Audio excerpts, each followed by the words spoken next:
வணக்கம். நான் ராஜா மகேஷ் ஓவியர் பேசுகிறேன். இந்த ஓவிய கண்காட்சி வந்து 142 கோடி மக்களுக்கு 142 ஓவியம். ஆக்சுவலாக பார்த்தீங்கன்னா, ரைசிங் லோட்டஸ் 142, ராஜா மகேஷ் 2024 இதுதான் இதோட டைட்டில். அப்படி என்ன சிறப்பு, இந்த ஓவிய கண்காட்சிக்கு என்ன சிறப்பு அப்படின்னா, இந்த இந்திய பாரத தேசத்தில் இருக்கிற 142 கோடி மக்களுக்கும் 142 லோட்டஸ் ஓவியம் தான் இந்த ஓவியத்தை வரைஞ்சிருக்கேன். இதில் என்னென்ன சிறப்பு என்னென்னா, நான் நினைக்கிறது என்னென்னா, 142 கோடி மக்களும் ஒரே தொப்புள் கொடி உறவு அப்படின்னு சொல்கிறேன். எல்லாரும் சமம், எல்லாரும் சகோதரர்கள்னு சொல்கிறேன். எப்படி சொல்ல முடியும் அப்படின்னா, இப்போது விஷ்ணு பகவான் பார்த்திங்கன்னா, ரங்கநாதர் அப்படி படுத்துருப்பார். அவர் தொப்புள்லேருந்து ஒரு கொடி வரும். ஒரு கொடி வந்து அது மேலே ஒரு தாமரை இருக்கும், அது மேலே பிரம்மா இருப்பார். ஸோ பிரம்மா தான் நம்மளை எல்லாரையும் படைக்கிறார், எல்லா உயிரினங்களையும் படைக்கிறாருன்னு நம்ம இந்து இதில் படிச்சிருக்கிறோம், பார்த்துருக்குறோம், இன்றைக்கும் அதை பார்த்துட்ருக்கோம். ஸோ அதை அடிப்படையை வச்சு தான் நான் இந்த விஷயத்தை நான் சொல்கிறேன். அதையும் தாண்டி பார்த்திங்கன்னா, தாமரை மலர் வந்து இந்த பிரபஞ்சத்தோட நெருங்கிய தொடர்போடு இருக்குது.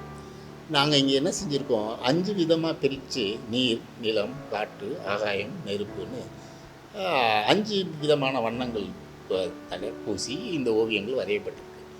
அது இதோட மிகப்பெரிய சிறப்பு.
அடுத்தது பார்த்திங்கன்னா, இந்த ஓவியம், இந்த லோட்டஸ் வந்து நம்ம இந்திய தேசத்தோட அடையாளம், நம்மளோட தேசிய மலர்.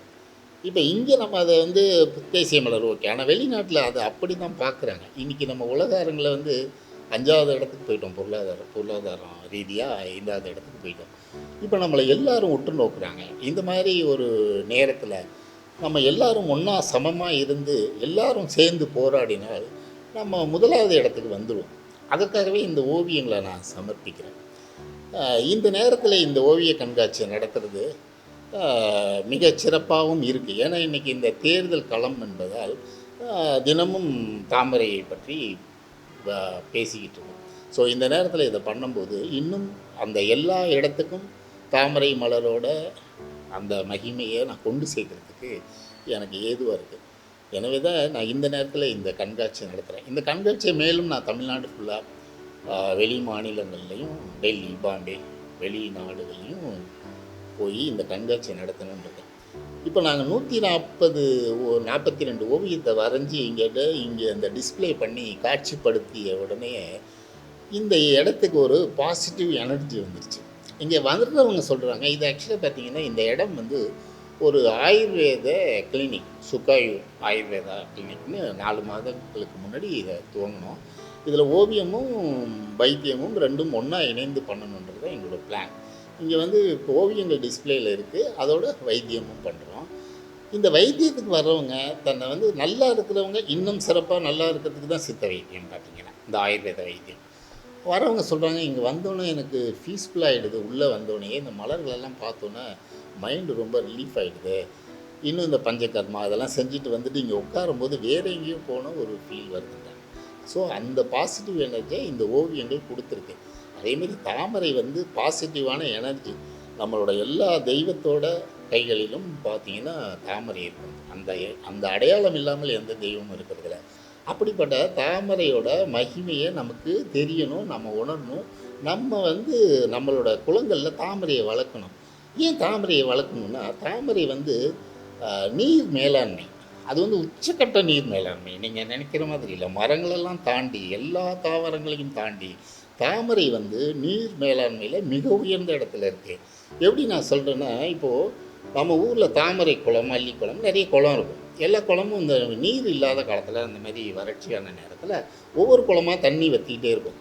அப்போ சொல்லுவாங்க, தாமரை குளத்தில் தண்ணி இருக்குல்ல, இருக்குப்பா அப்படின்வாங்க. ஏன்னா அங்கே போய் எல்லாமே அந்த தண்ணியை எடுத்து யூஸ் பண்ணுவோம்.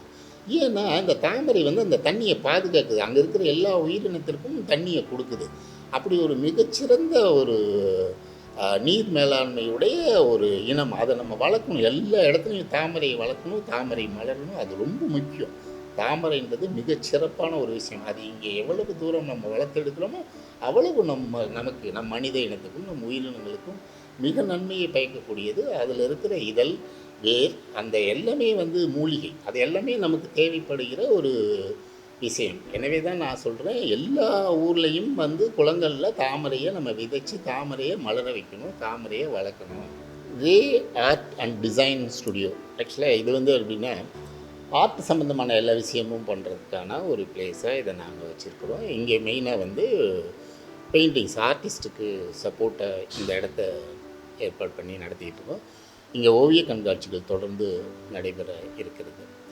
இதில் முதல் கண்காட்சியாக இந்த தாமரைகளை நாங்கள் செஞ்சுருக்கிறோம். இது எங்கே இருக்குன்னா, சென்னையில் போயஸ் கார்டனில் நல்ல ஒரு இடத்துல இருக்குது.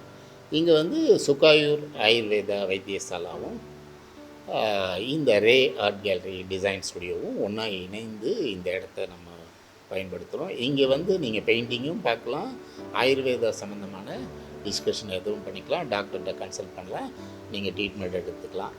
கஷ்டப்படுறவங்க, உடம்பு சரியில்லாதவங்க தான் வந்து இந்த மாதிரி இடத்துக்கு போகணும்னு ஒன்றும் இல்லை. நல்லா இருக்கும்போதே உடலை எப்படி வச்சுக்கணுன்றதையும் நம்ம வைத்தியர் வந்து அதை சரியான ஒரு வழி நடத்தி, உங்களுக்கு முட்டு வலி அந்த மாதிரி என்ன ப்ராப்ளம் இருக்கும், 60 வயசுக்கு மேலே எழுந்திரிச்சா உடம்புலாம் வலிக்குது, அதெல்லாம் இருக்காது. க்ளீனாக நீங்கள் எப்போதும் போல் இளமையாக இருக்கிற மாதிரி. ஆனால் இங்கே அந்த ட்ரீட்மெண்ட் இருக்குது. அதை வந்து நம்ம சொன்னால் தெரியாது. நீங்கள் வந்து அதை பயன்படுத்தி அது அனுபவமாக நீங்கள் எடுக்கும்போது அதை பற்றி தெரியும்.